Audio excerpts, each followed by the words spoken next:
says that dramas can't make you laugh and comedies can't make you cry?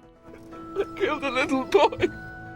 Welcome to WatchMojo.com, and today we're counting down our picks for the top 10 sad moments in comedy movies. This list, we're taking a look at tear-jerking scenes from live-action comedies, which means we'll be excluding animated films.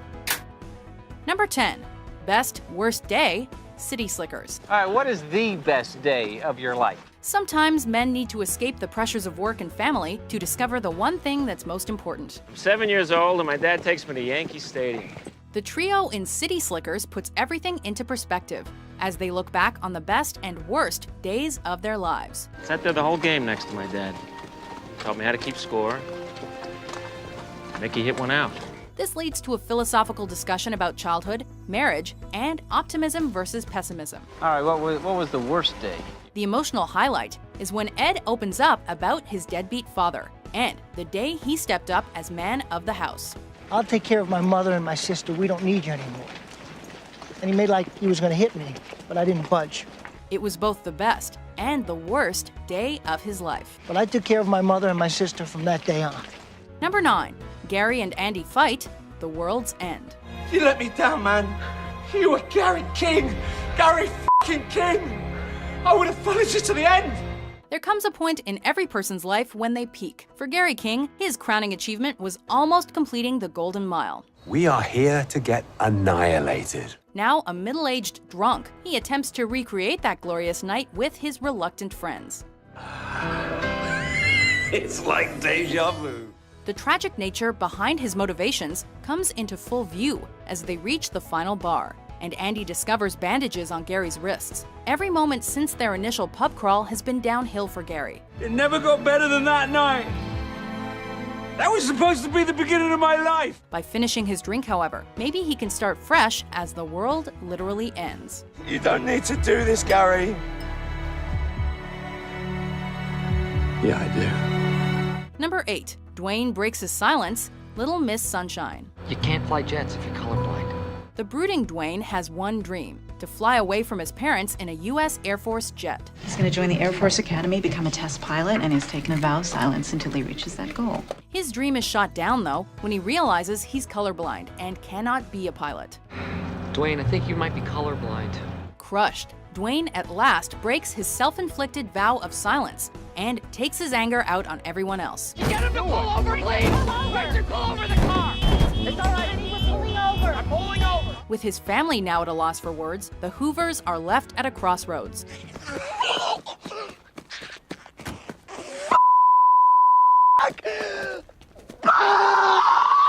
However, through one little gesture, Olive casts a little ray of sunshine on her gloomy brother, letting him know that his family always has his back. Number 7, David Lindhagen, Crazy Stupid Love. Maybe I'll just say it. Maybe I'll just tell you I slept with someone. Divorce can be painful when the splitting couple hates each other, but it can be even more devastating when they're still in love. My wife doesn't ignore David Lindhagen. She screws him. As Cal prepares to leave married life behind, he looks back on his fond family memories littered throughout the untended yard. Confronted by his soon-to-be ex-wife, Cal tiptoes around the awkward conversation. Before departing in the U-Haul, however, he bluntly lets her know where their marriage crashed and burned. I don't know when you and I stopped being us. I mean, do you? Maybe it's when you screwed David Lindhagen. It's a difficult separation, but not all romances are as sunny as Twilight. Last week, when I told you that I had to work late, I really went to see the new Twilight movie by myself. I don't know why I did that, but it was so bad. Number 6, Expectations versus Reality, 500 Days of Summer. He believed that this time, his expectations would align with reality. He feels further away from her than ever. I'm the hero of the story, I don't need to be saved. Number 5, Ray attempts suicide in Bruges. Give me come back. You're not getting it back. You're a suicide case. Considering this is a movie where a little boy is accidentally killed, In Bruges packs in some of the funniest dialogue you'll ever hear. You were gonna kill me. Oh, you were gonna kill yourself. The guilt of taking a child's life is eventually too much for Ray to handle, though. Prepared to put a bullet in his own head on a playground, Ray is saved by fellow hitman Ken, who was ironically about to do the deed himself. Ray, don't! F***ing hell! Lost, confused, and dead inside, Ray confides in Ken and confesses the sins that have left him seeking redemption in the purgatory that is Bruges. Me mate tries to kill me. Me gun gets nicked and we're still in Bruges. Number 4, the truth about Buck. Zombieland. Take away a man's son, you've truly given him nothing left to lose. During a moment of some peace and quiet, at least what little they can get considering the zombie apocalypse, Columbus, Tallahassee, Wichita, and Little Rock take the time to express gratitude for, as well as commiserate about the world in which they now live. For Tallahassee, the worst thing about Zombieland is losing his puppy Buck. But as he delves deeper and deeper into his feelings for the so-called pup, everyone around him, the audience included, begins to realize that he ain't actually talking about man's best friend. As tears begin to flow down the face of the man who'd previously seemed so antisocial, flashes of Tallahassee and his little one make all of us cry as if we'd all just watched Titanic. I haven't cried like that since Titanic. Number 3, Daniel's testimony, Mrs. Doubtfire. Euphigenia Doubtfire, dear. I specialize in the education and entertainment of children. Robin Williams had a gift for not only being able to make us laugh uncontrollably, but to weep unconditionally as well. One of his most unexpectedly heartfelt moments occurs in Mrs. Doubtfire, as he pleads with the judge to grant him joint custody of his kids, even after it's revealed he's been secretly cross-dressing to spend time with them. In regards to my behavior, I can only plead insanity. Because ever since my children were born, the moment I looked at them, I was crazy about them. His touching closing statement speaks to every loving parent that's had a wedge driven between them and their children due to divorce. I love them with all my heart. And the idea of someone telling me I can't be with them, I can't see them every day, it's like someone saying I can't have air.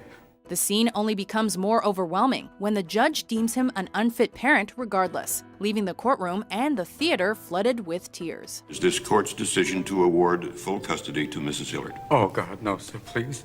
Number 2, I Love You, Son, Click. Michael, are you okay? Is there a doctor? Click isn't the most even comedy, one half being fart jokes and the other being heavy drama. There are several standalone scenes that do pack a huge emotional punch though, the standout being this moment as Michael witnesses his last conversation with his father before he died. I'll make you a deal. If you come, I'll show you the quarter trick. Will you look at the man? It's hard to decide what's more devastating, Michael's cruel final words to his heartbroken dad. Don't you want to know How you do the stupid trick? I've always known. Can you let me do my work? Or his dad's loving final words to his ungrateful son, which Michael repeatedly rewinds. I love you, son. I love you, son. Only one thing's for certain. You'll want to tell your dad you love him after this. I love you too, Dad. Before our top pick makes us break out the tissues, here are a few honorable mentions. Even though Tom is gone, you'll remain in our lives forever. Comforting us, making us laugh. Please don't make me go. I'm sorry, but I don't know what else to do. I won't play the kangaroo song anymore. You're a selfish piece of shit! Care more about getting yourself f***ing laid than being my friend! Number 1, My Wife Likes Me, Planes, Trains, and Automobiles. I never did introduce myself. Del Griffith.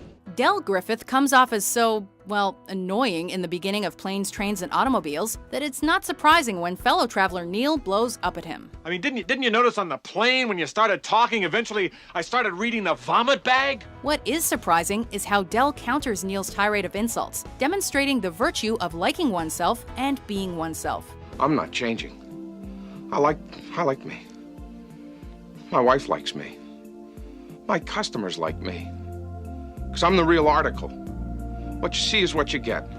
What you see is what you get with Del for sure. But there's actually more to him than meets the eye. Neil realizes this as he continues to peel back Del's layers throughout the movie, amounting to a final destination that gives the story even greater poignancy and a final reveal that leaves us crying every time. I'd like you to be a friend of mine.